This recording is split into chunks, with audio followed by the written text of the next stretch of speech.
신혼부부 가장이 이재명 상대로 소송 건 기막힌 이유. 이재명 지금 이 빚값 가지고 처음에는 아무런 대책도 없다 뭐 이런 식으로 뭐 배째 하는 식으로까지 갔었죠. 그런데 갑자기 SNS에 막 글을 올리면서 그 집값 잡는 거 대책이 있어, 아주 쉬운 거야, 이렇게 이야기합니다.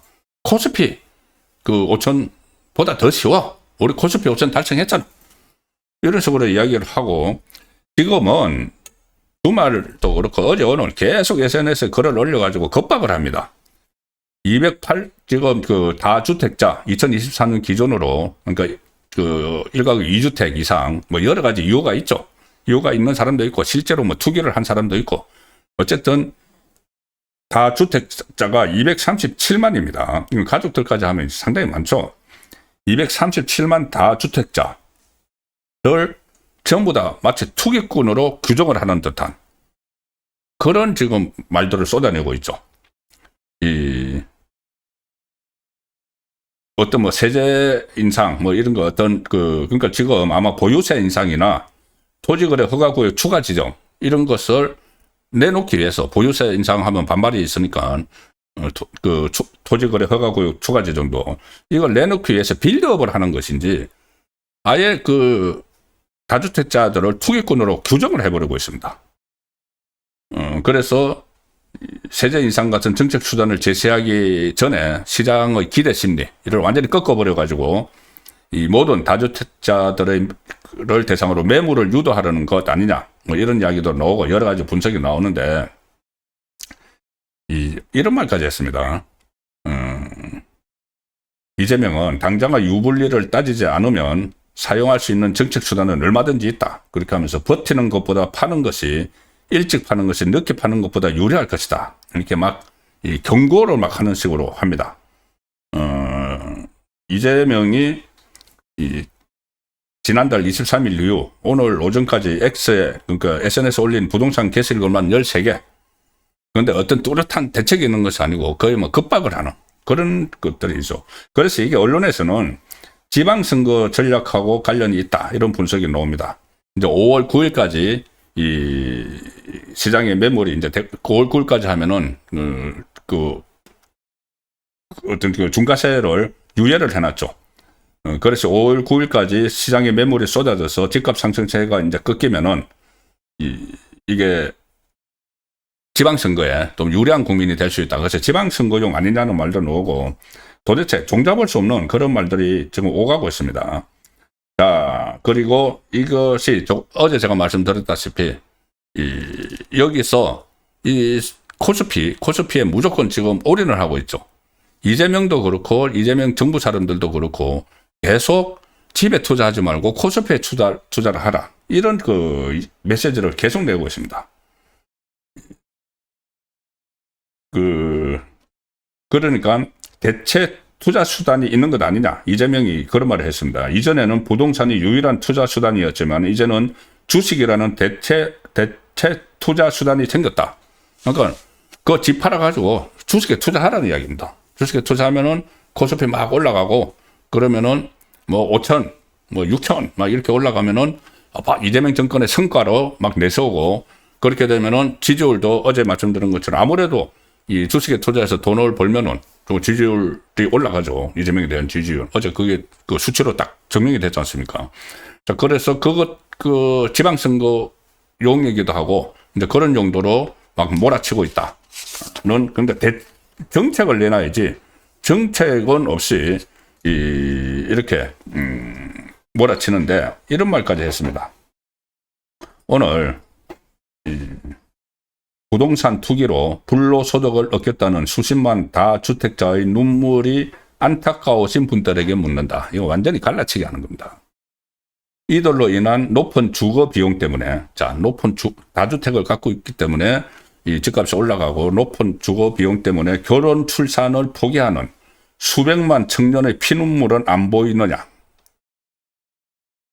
돈이 마귀라더니 설마 마귀에게 최소한의 양심마저 빼앗긴 건 아니겠죠. 자, 완전히 국민을 완전히 둘로 쪼개서 갈라치는 겁니다.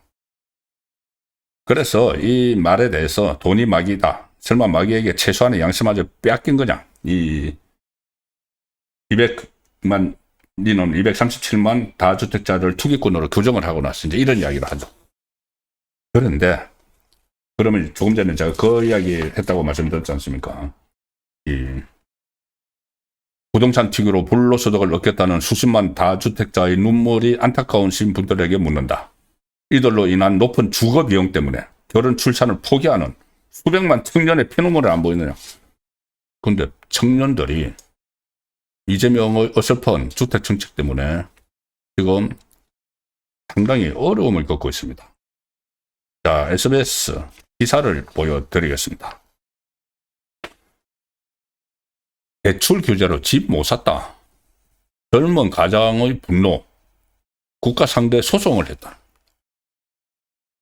이재명이 청년 피눈물을 말하면서 다주택자를 겨눈 날 신혼부부가 이재명에게 소송을 제기를 했다.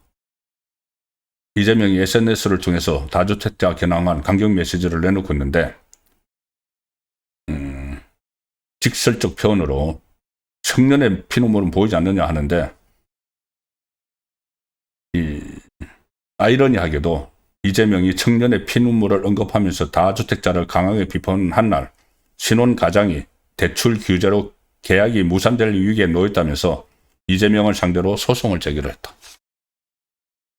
도대체 이 정책의 타깃이 도대체 뭔지도 모르고 국민을 갈라치게 하기 위해서 청년들의 피눈물을 보이지 않느냐는 말을 했는데, 아니 우리 젊은 사람이 대출을 갑자기 그렇게 막아버리니까는, 그러니까 주거 사다리를 걸어 차버렸다는 이야기가 그때 나왔죠. 지난해 6월 27일에 주택담보대출 6억 원으로 제한을 했습니다. 다주택자의 추가 주택 구입을 위한 대출을 금지를 했고, 여러 가지 그런 규제를 발표를 했죠. 그런데 대출 규제로 집을 못 샀다. 신혼부부 가장이 정부의 고강도 대출 규제로 피해를 봤다면서 국가를 상대로 손해배상 소송을 제기를 했다.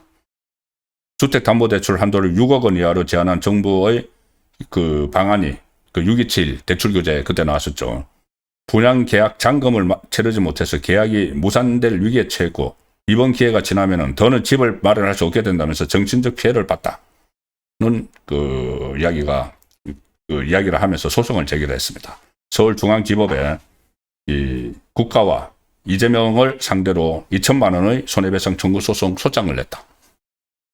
두 자녀를 둔 A씨 부부는 지난해 9월에 신혼부부 특별공급분 신생아 우선공급분 청약에 당첨이 됐는데 분양가 18억 6천만 원 가운데 집단 대출 등을 통해서 계약금과 중도금, 1, 2차 중도금까지 납부를 했는데 갑자기 대출 규제가 돼버려서 입주 지정일인 26일까지 치러야 하는 잔금 3억 7천여만 원을 마련할 길이 막혔다. 그래서 6억 원 이상 대출이 전면 차단돼서 이러지도 저러지도 못하는 상황이다. 그래서 손해배상 청구 소송 소장을 제출했다. 그런데 이재명은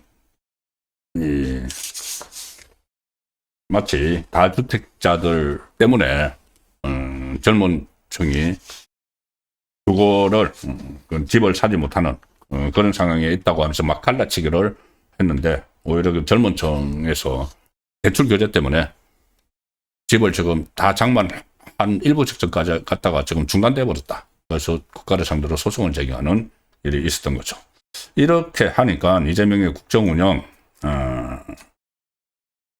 펜앤마이크 여론조사 여론조사 공정의 의뢰를 했는데 국정운영 긍정평가가 47.5%, 부정평가가 47.4% 나왔습니다.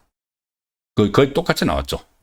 오늘 이 내용은 제가 말씀을 드렸기 때문에 소음권의 혼출 시간에, 그리고 이 국정운영 호남을 제외한 전 지역에서 부정평가가 긍정평가보다 더 높게 나왔다. 이유가 뭐겠습니까? 이 코스피와 계속 이제 연동이 돼서 지지율이 왔다 갔다 그대로 하니까는 어제 코스피가 이게 조사가 어제하고 그제입니다. 어제 코스피가 5천선이 무너지면서 뭐 사이드카까지 발동을 하면서 폭락을 했죠.